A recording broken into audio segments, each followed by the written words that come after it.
I've done it. It took me 9 years, but I think I've done it. After countless hours of research, countless hours of theorizing, countless hours looking at the lore, I think I can finally say that I have conquered. And I have solved the story of the game that has been picking at me for almost a decade. Ladies and gentlemen, I think I have finally solved the story of FNAF 4.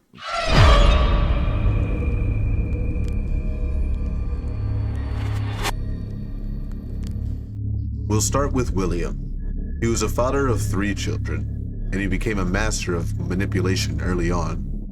He didn't care about his family at all, and after a divorce and a very devastating court case, his wife presumably took her own life. But William had already set his sinister and evil plans in motion. Canonically, he communicated with his children through the Fredbear plush, using it to manipulate Garrett and create a rift between him and his brother Mike. This manipulation not only sparked a rivalry between the siblings, but also hinted at a darker truth. William could have prevented the bite of 83 if he had wanted to, but he chose not to, simply. Breaking Garrett's spirit became an obsession for William. He kept his son in a constant state of fear, possibly aided by the use of the illusion gas, a technique that he perfected during the Didophobia experiments. Garrett was William's first experiment victim, and this torment was just the beginning. William's obsession with the paranormal deepened after the tragic death of Charlotte, where possession became a horrifying but also intriguing reality. By the time of the first FNAF game, William had honed his ability to break and reassemble spirits. Garrett's spirit, broken and manipulated, found solace only with his plushies, the classic animatronics, that he calls his only friends. William tied Garrett's spirit to the MCI, presumably, as depicted in various media, except for the movie, of course, showing the missing children holding hands with the yellow rabbit, whom they believed to be their friend. William exploited the children's happy memories, as shown in sources like The Silver Eyes, The Fourth Closet, FNAF World, and the movies. At Freddy's, which is referred to as a sanctuary in FNAF World's clock ending, William used these memories to manipulate the MCI and Garrett into a false state of happiest day. This manipulation, along with the Follow Me minigames and Molten MCI, led to the bad ending of FNAF 3, where their spirits remained trapped in a perpetual state of torment or happiness.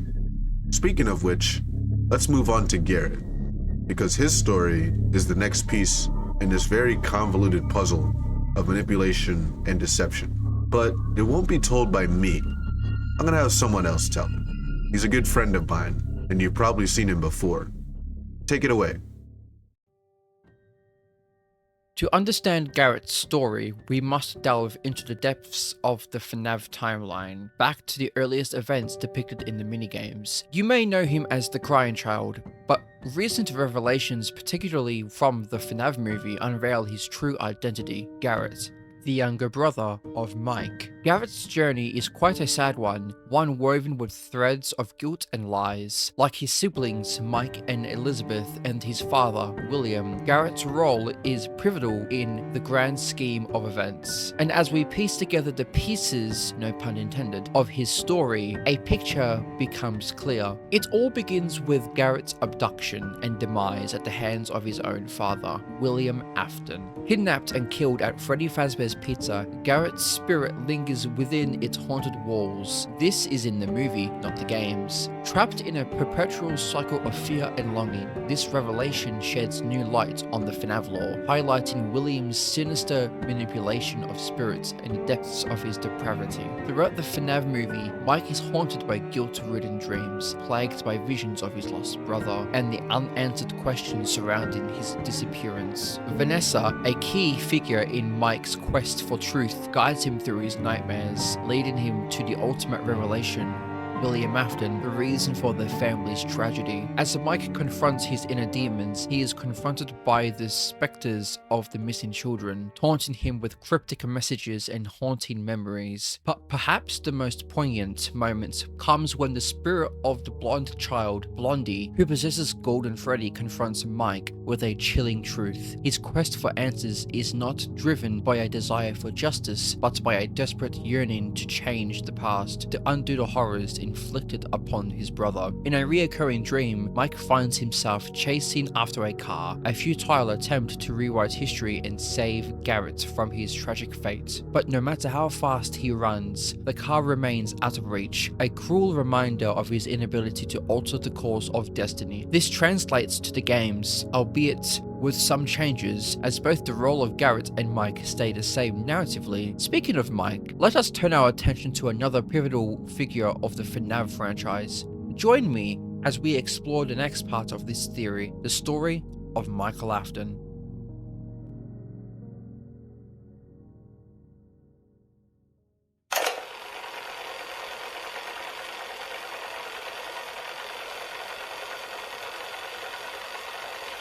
It all begins as Mike goes to Freddy's, where over the course of 5 nights, he will encounter the classic animatronics that will shape the course of his life in ways he never imagined. As Mike returns home, he finds himself unable to shake the memories of his time at Freddy's. Desperate to make sense of all of it, he turns to an interesting solution: pills that will allow him to sleep and relive the memories and those haunting events over and over again. But the thing is, those memories aren't just random. They're actually fragments of his brother Garrett's past, shrouded in fear and uncertainty. Driven by an insatiable need for answers, Mike embarks on a journey to uncover the truth behind Garrett's terror. What did he really see, and who was responsible for his fear? Unbeknownst to Mike, he would find that solution sooner rather than later. As Mike's nightmares intensify, he begins to realize the true nature of his quest, that it's not just about unraveling the mystery, it's actually about something else. And as Nightmare Fredbear grows increasingly aggressive in the game, which mirrors the menacing presence of Blondie in the film, Mike comes face to face with his deepest desire and the actual reason for him reliving these nightmares. What he actually wants to do is not to figure out the answer, but what he wants to do is change the past. I just want to find the man that... You're lying. You want to save Garrett. That's why you're really here. To change what happened. To go back. Yet, amidst the chaos, a moment of clarity emerges. In a chilling revelation, Mike discovers the true source of Garrett's fear, William Afton. This is symbolized by Shadow Freddy being the final boss of FNAF 4. William's wickedness looms large, which casts a shadow, if you will, over their lives. But with this revelation also comes liberation. As Mike confronts the darkness head-on, he realizes that the only way to move forward is to let go of the past. And so, he locks away Garrett's memories in his past, a symbolic gesture of closure and acceptance. In the end, Michael Afton emerges from the shadows, transformed by his journey into the depths of despair. And as he gazes into the future, one thing is clear: the horrors of Freddy's may never truly be forgotten, but they no longer hold any power over him. For Mike, the nightmare is finally over.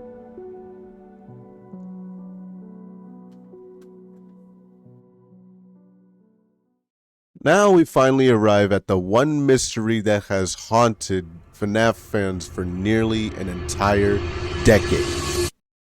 The box. Scott Cawthon is the mastermind behind the box, and he's always teased us with cryptic clues regarding it. He once said, "What's in the box? It's the pieces put together." But what pieces exactly? And how do they fit into the larger puzzle of the lore? Now, to unravel this mystery, we must go back to FNAF 4. Scott revealed in an interview with Dawko that the game was initially bewildering, prompting him to expand the franchise with subsequent games to clarify the story. Consequently, this altered the contents of the box itself, as each new revelation reshaped our understanding of the narrative that preceded it. In the context of the games, FNAF 4 is about Mike and his nightmare is about Freddy's. The same game is also the debut of the box, which bears the message, sometimes things are best left forgotten, for now.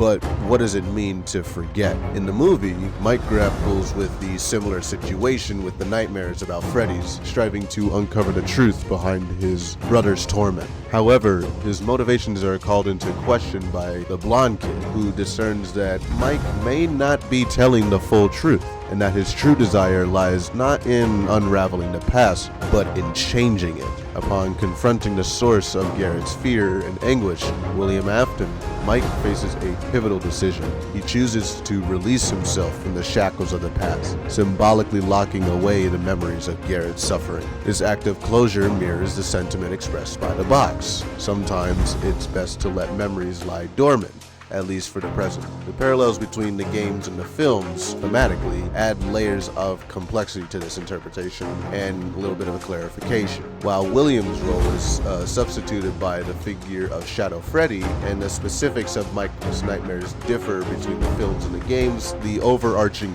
theme remains consistent. Both mediums of the theory explore the concept of confronting and moving beyond the past, and suggesting that some truths are just best left forgotten for now.